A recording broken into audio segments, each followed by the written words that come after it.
208 ईश्वर निराकार है तो उसके दर्शन कैसे हो सकते हैं?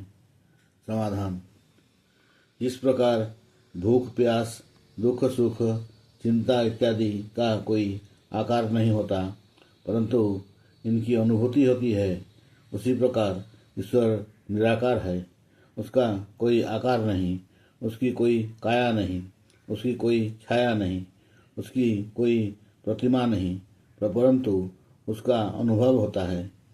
ज्ञान रूपी चक्षुओं से उस निराकार का प्रत्यक्ष साक्षात्कार होता है। चर्म चक्षुओं से नहीं, बल्कि ज्ञान से बुद्धि अपने मन मंदिर में प्रभु के दर्शन करती है। परमात्मा सूक्ष्माति सूक्ष्म है और सबसे महान तथा अनंत है। अतः जब तक मन के ऊपर से अज्ञानता के आवरण हट नहीं जाते, तब तक ईश्वर का साक्षात्कार असंभव है। चेतन का दर्शन चेतन ही कर सकता है। अतः शुद्ध बुद्ध मुक्त आत्मा ही के द्वारा परमात्मा का दर्शन संभव है। प्रकृति का सौंदर्य देखकर जो आनंद की अनुभूति होती है, यह ईश्वर का ही तो दर्शन है। ईश्वर कोई देखने वाली स्थूल चीज नहीं है। अनुभव करने वाला आनंद है।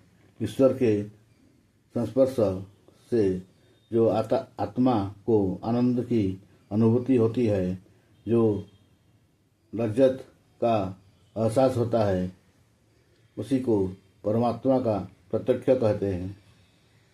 स्थूल पदार्थ ही ज्ञानेंद्रियों से प्रत्यक्ष होते हैं।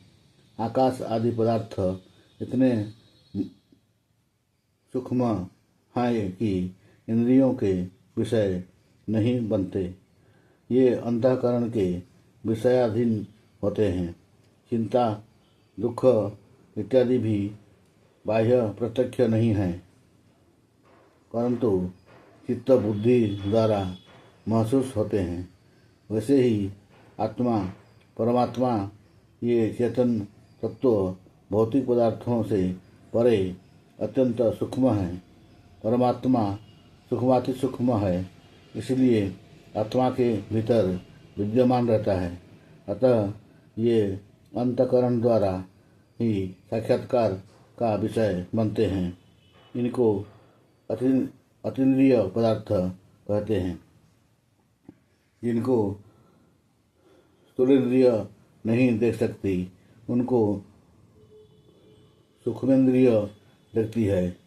जैसे मन बुद्धि जिनको सूक्ष्मेंद्रिय भी नहीं देख सकती, उनकी बुद्धि चित्त द्वारा देखा जाता है।